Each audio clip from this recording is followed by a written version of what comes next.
बच्चों, पिछले दिनों हमने न्यूटन का कूलॉम का नियम व्युत्क्रम वर्ग नियम देखा था। आज हम उसी सूत्र का उपयोग करते हुए एकांक आवेश को परिभाषित करेंगे।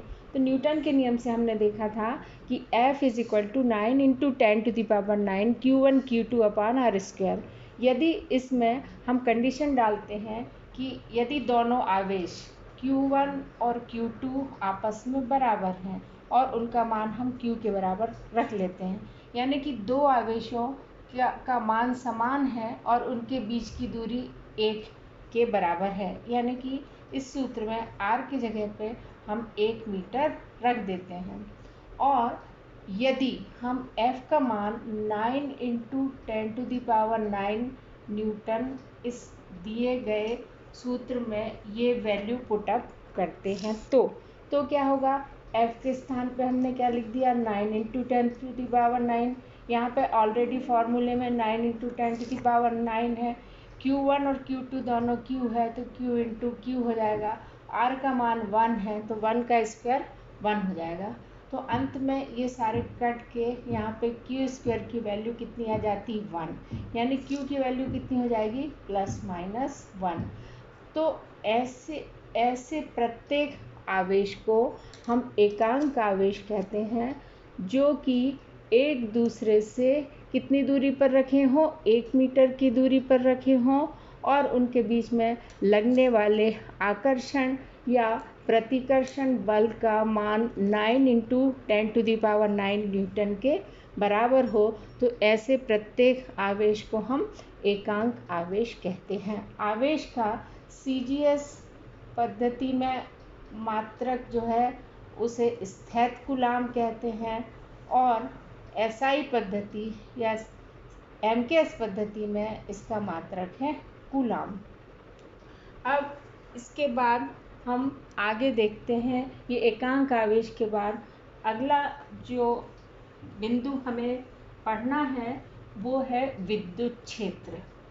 विद्युत क्षेत्र जैसे कि नाम से ही समझ में आ रहा है कि किसी आवेशित वस्तु के चारों ओर का वह क्षेत्र जहाँ पर कि आवेश का प्रभाव महसूस किया जा सके।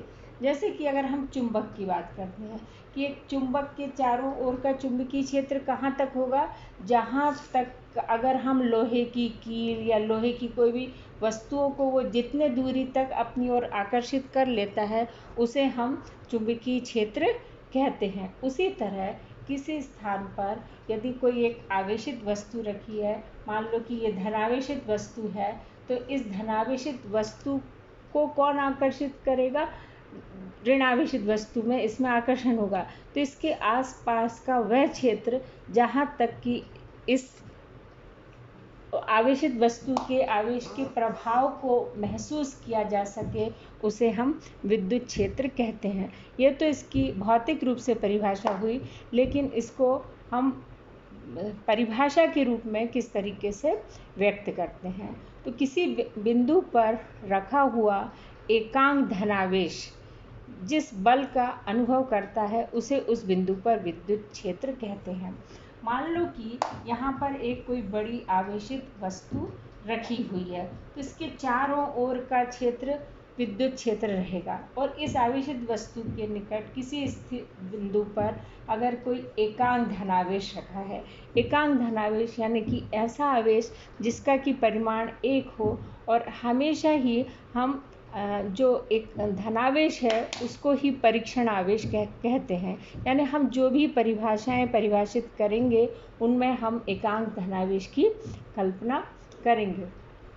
तो किसी विद्युत क्षेत्र में रखा हुआ एकांक धनावेश जिस बल का अनुभव करता है उसे उस बिंदु पर विद्युत क्षेत्र की तीव्रता या विद्युत क्षेत्र कहते हैं। विद्युत क्षेत्र की तीव्रता और विद्युत क्षेत्र दोनों ही एक ही शब्द हैं। तो अगर कोई धनावेशित वस्तु का विद्युत क्षेत्र है तो एकांक धनावेश उससे प्रतिकर्षण बल महसूस करेगा, तो दिए गए बिंदु पर विद्युत क्षेत्र की तीव्रता की दिशा बाहर की होगी। और अगर यहाँ पर कोई ऋणावेशित वस्तु रखी है और ऋणावेशित वस्तु के कारण जो विद्युत क्षेत्र होगा तो उस विद्युत क्षेत्र में रखा एकांक धनावेश उस बिंदु Q पर आकर्षण बल का अनुभव करेगा।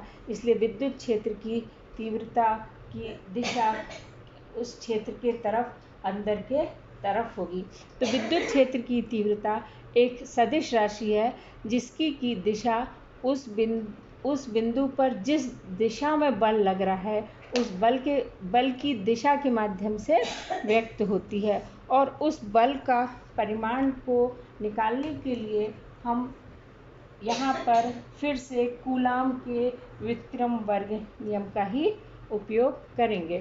तो कूलाम के व्युत्क्रम वर्ग नियम से F बराबर होता है 9 × 10⁹ Q1 Q2 अपॉन r²। तो जहाँ Q1 और Q2 दो आवेश हैं जिनकी की बीच की दूरी r² है। तो यहाँ पर यह वो विद्युत क्षेत्र वह आवेशित वस्तु है जिसके कारण कि कोई विद्युत क्षेत्र उत्पन्न हो रहा है। इस पर रखे आवेश का मान Q1 है और हम आवेश को मापने के लिए जो परीक्षण आवेश रख रहे हैं वो एकांक धनावेश है, यानी Q2 के स्थान पर क्या है +1 और उनके बीच की दूरी जो कुछ भी है वो r के ही बराबर है। तो उन पर लगने वाला बल कितना हो जाएगा 9 × 10⁹ Q1 की जगह Q1 रहेगा और Q2 की जगह पे 1 हो जाएगा इंटू अपॉन क्या हो जाएगा r²। तो यानी कि F इसको अगर हम समीकरण 1 कहें और इसको हम समीकरण 2 कहें तो हम देख रहे हैं कि एकांक धनावेश जो बल का अनुभव कर रहा है उसे हम F ना क्या कहें, उसे हम कहेंगे उस बिंदु पर विद्युत क्षेत्र की तीव्रता। तो समीकरण 2 और 1 में हमें 2 तो विद्युत क्षेत्र की तीव्रता को व्यक्त कर रहा है और समीकरण 1 उस बिंदु पर बल के मान को प्रदर्शित कर रहा है।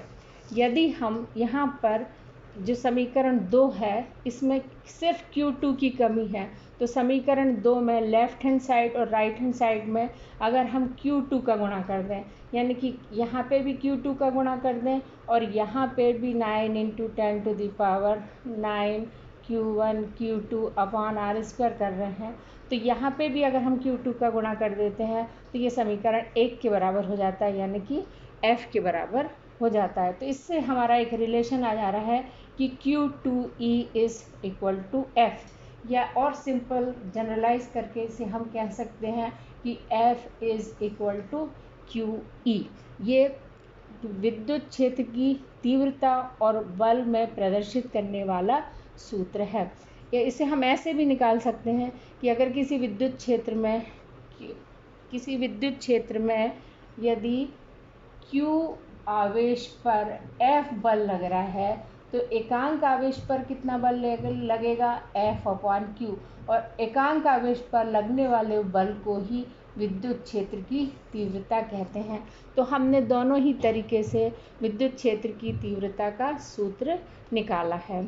अब यहाँ पर ये बात देखने की है कि इसकी इकाई क्या होगी।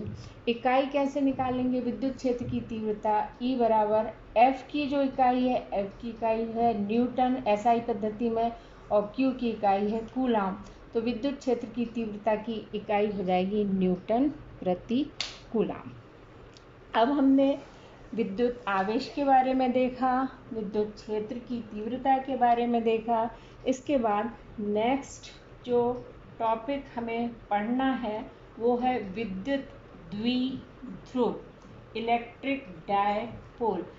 इलेक्ट्रिक डायपोल को हम इस तरह से परिभाषित करते हैं कि यदि दो समान परिमाण में आवेश हों लेकिन प्रकृति में विपरीत हों, यानी दोनों आवेशों का परिमाण तो समान है, या एक धन है और एक ऋण आवेश है, तो समान और विपरीत आवेश अगर एक दूसरे से अल्प दूरी पर रखे हुए हैं तो वे आपस में इलेक्ट्रिक डायपोल विद्युत द्विध्रुव का निर्माण करते हैं। और इसका सबसे सरल उदाहरण है पानी का अणु। पानी के अणु में H और OH आयन होता है। H आयन प्लस और OH माइनस दोनों का परिमाण समान होता है और प्रकृति विपरीत होती है, यानी एक प्लस और एक माइनस होते हैं, और ये एक दूसरे से बहुत अल्प दूरी पर रखे हैं। इसके कारण ये पानी का जो अणु है वो एक विद्युत द्विध्रुव का उदाहरण बनता है। अब इस विद्युत द्विध्रुव के कारण जो आघूर्ण उत्पन्न होता है उसे ही हम विद्युत द्विध्रुव का आघूर्ण कहते हैं। और विद्युत द्विध्रुव के आघूर्ण को जैसे हम बलाघूर्ण को परिभाषित करते थे कि एक बल गुणित दोनों बलों के बीच की लंबवत दूरी, उसी तरह विद्युत द्विध्रुव के आघूर्ण को हम P से व्यक्त करते हैं और उसको भी हम उसी तरीके से परिभाषित करेंगे, एक आवेश गुणित दोनों के बीच की दूरी। तो दोनों के बीच की दूरी, तो यहाँ पे दोनों हमने समान आवेश क्या क्या ले लिए हैं, Q और Q, और दोनों के बीच की दूरी हम जानबूझ के 2r लेते हैं। क्यों 2r लेते हैं? क्योंकि अगर मध्य बिंदु लेंगे तो दूरी दोनों के बीच की एक तरफ की r और दूसरे तरफ की भी r हो जाएगी। 2r लेने का ये फ़ायदा है कि ये r और r ये आगे हमें इससे दूरी को नापने में आसानी होती है। तो विद्युत द्विध्रुव का आघूर्ण का मान हो जाएगा एक आवेश गुणित Q गुणित दोनों के बीच की दूरी कितनी है, 2r, इसलिए P बराबर हो जाएगा 2QR। तो ये जो 2QR हुआ ये इसका सूत्र हो गया। लेकिन विद्युत द्विध्रुव का आघूर्ण भी एक सदिश राशि है, यानी P भी एक सदिश राशि है और इसकी दिशा हमेशा ऋणावेश से धनावेश की तरफ होती है। यानी कि किसी जगह पे विद्युत द्विध्रुव रखा है तो ऋण और धनावेश है, तो इसकी दिशा हमेशा किस तरफ रहेगी, माइनस से प्लस की तरफ रहेगी। और इसकी इकाई क्या हो जाएगी, इकाई आवेश की इकाई है कूलाम और r की इकाई है मीटर। 2QR सूत्र है, 2 तो अदिश राशि है, Q × R यानी कूलाम गुणित मीटर। तो अब यहाँ पर हमने विद्युत द्विध्रुव के आघूर्ण के बारे में समझा।